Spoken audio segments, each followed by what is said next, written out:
Hola, ¿qué tal? Muy amables por seguirnos acompañando en este canal de YouTube Ariel Explica. En el último programa hablamos sobre las FARC, su historia, su evolución, transformación y cómo llegamos al proceso de paz. Esta vez vamos a hablar sobre paramilitarismo, pero es una historia muy compleja. Por un lado, no hubo un solo grupo paramilitar. En los años 90, la Comisión Interamericana de Derechos Humanos constató más de 100 grupos paramilitares. Dos, porque el paramilitarismo en Colombia no fue como el modelo de terrorismo de Estado de la dictadura argentina, tampoco como las patrullas de autodefensa civil guatemaltecas o las rondas campesinas peruanas. Este fue un modelo de paramilitarismo que tenía mucha relación con el Estado, pero era independiente económicamente. De hecho, no era el Estado el que le pagaba a los paramilitares, sino los paramilitares tenían doble nómina, y eso marca sustanciales diferencias en la forma de comportamiento. Lo tercero, porque su violencia, como lo ha dicho el Centro Nacional de Memoria Histórica, es increíble. Empalamientos, descuartizamientos de personas, desplazamientos masivos. Hubo un momento en Barrancabermeja donde los negocios más prósperos eran vender motosierras y vender ataúdes, y eso marcó sustancialmente el mapa político, el mapa de la productividad y el mapa geográfico en Colombia. Y lo último, claro, la parapolítica. Aquí tuvieron que ver mucho los políticos. Mientras con las FARC era asesinar políticos y secuestrarlos, aquí era apoyarlos. Acompáñenme a ver estas 4 explicaciones.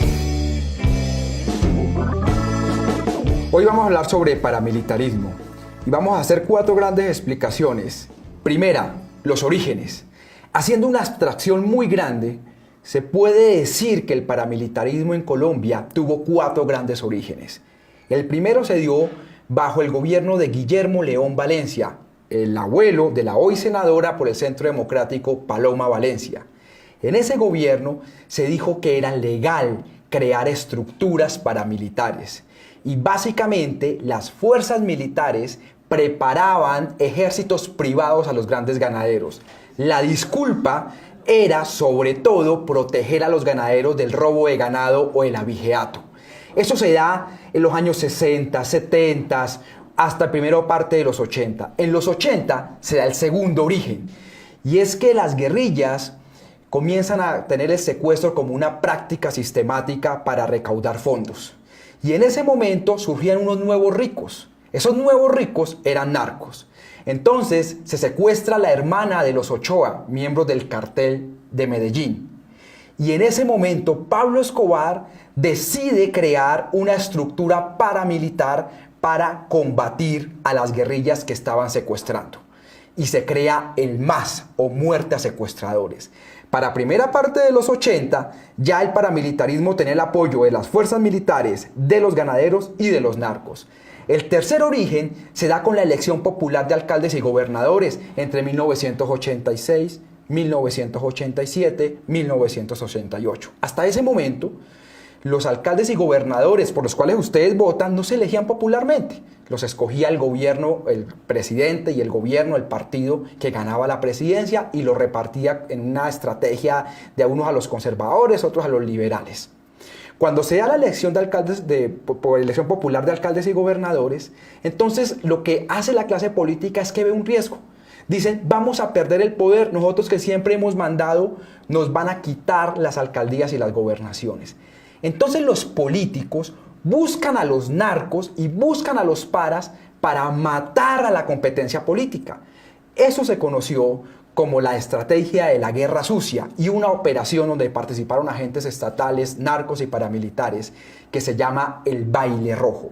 Más de 4.000 miembros de la UP fueron masacrados, pero no solo la UP, muchos otros.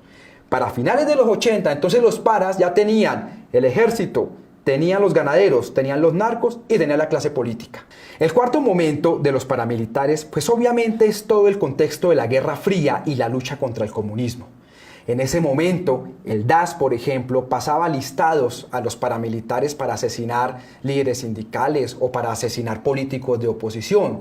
De hecho, José Miguel Narváez, que termina siendo contratado por Fedegan en la administración de José Félix Laforí, el esposo de la hoy senadora María Fernanda Cabal, lo tuvo de asesor, fue uno de los determinadores del homicidio de Jaime Garzón. Desde ese momento era asesor de los grupos paramilitares.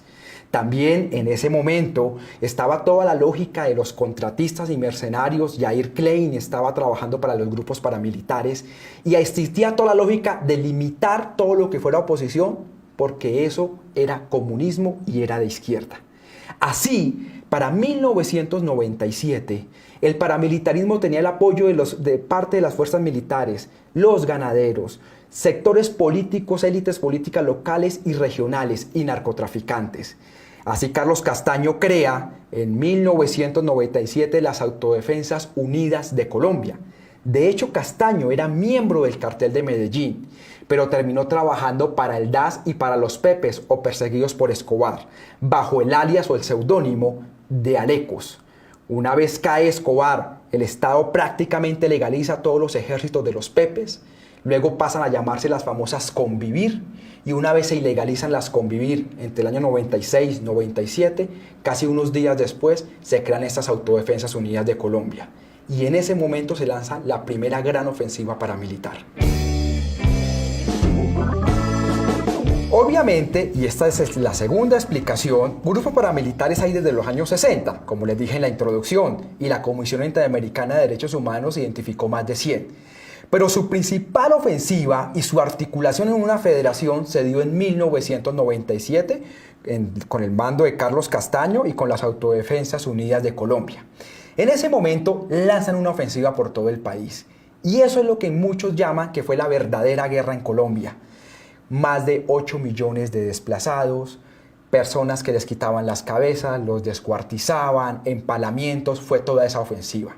Y aquí hubo 3 características. 1, el campo arrasado. Los paramilitares llegaban y quemaban casas, como esta noticia del Tiempo.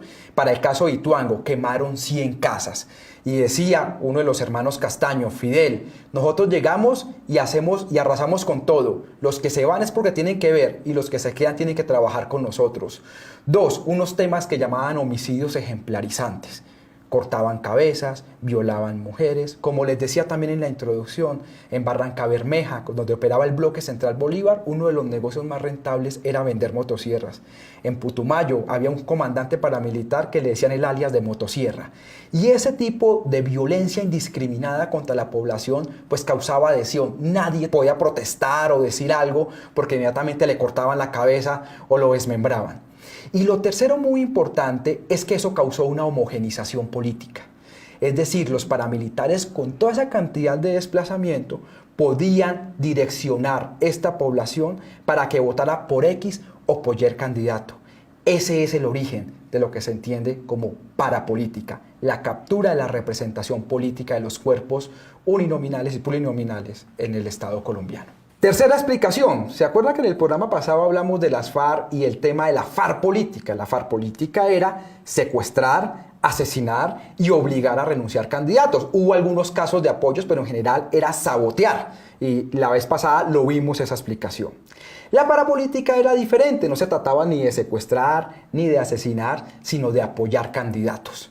Entonces, cuando los paramilitares tenían todo ese capital social, habían hecho toda la homogenización política, muchos de ellos deciden pactar con los políticos. Se da el famoso Pacto de Ralito.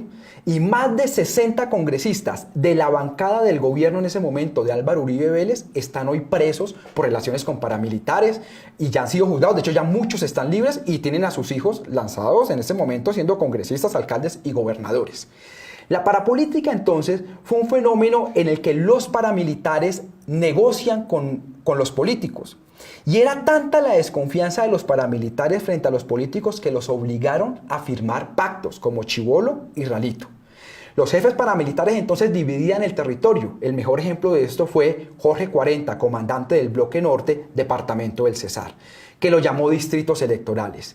La zona del norte se le asignaba a un candidato, la zona del centro a otro candidato y la zona del sur a otro candidato. Ustedes aquí van a ver los ejemplos de Díez Malof o de Eleonora Pineda. Eran personas que en un municipio compitiendo contra centenares de candidatos a Senado lograban sacar el 80 o 90% de los votos. La pregunta aquí es, ¿para qué? ¿Para qué el paramilitarismo eligió más del 30% del Congreso? Para ganar plata, pues con un viaje de coca recogían mucho más de lo de un sueldo de un senador. De hecho, muchos paramilitares parapolíticos votaban de diferente forma las leyes. Pero solo hubo un tipo de ley. Solo hubo un tipo de ley donde todos los parapolíticos desobedecían sus partidos y votaban como bancada de la parapolítica. Ni siquiera fue la reelección de Uribe, aunque muchos de ellos la votaron, pero algunos no. Las únicas leyes que ellos votaron como bancada son las leyes de tierra. La ley de saneamiento de la propiedad, lo que reglamentaba las zonas y reservas forestales. Para ellos necesitaban legalizar todo el despojo de tierras, porque el paramilitarismo, con todos esos desplazamientos que hablamos en la segunda explicación y esa homogenización política, pues le quitó a los campesinos cerca de 6 millones de hectáreas.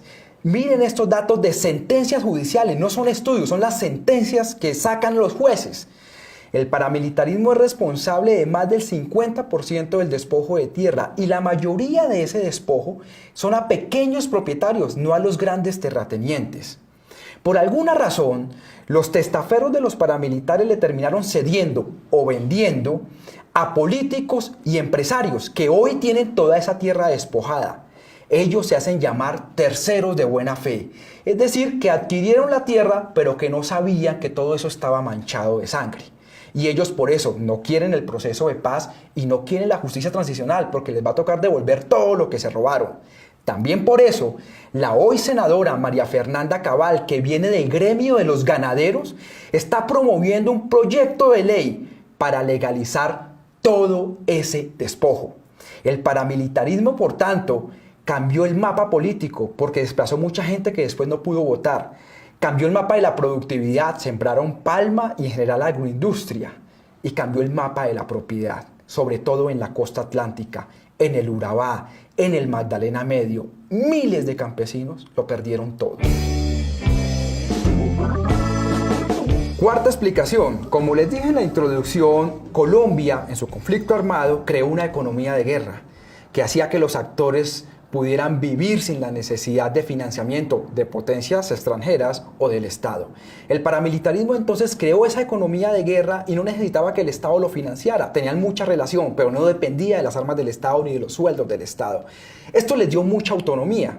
Cuando las élites políticas ya habían robado toda la tierra que podían, habían asesinado toda la oposición, todo lo que les conté en las anteriores explicaciones, las élites políticas dijeron, ya no nos sirven, váyanse, ya hicieron el trabajo sucio, se tienen que ir.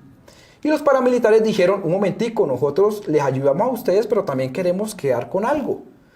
Y entonces nacen las famosas BACRIM, hoy llamado Grupos Armados Organizados.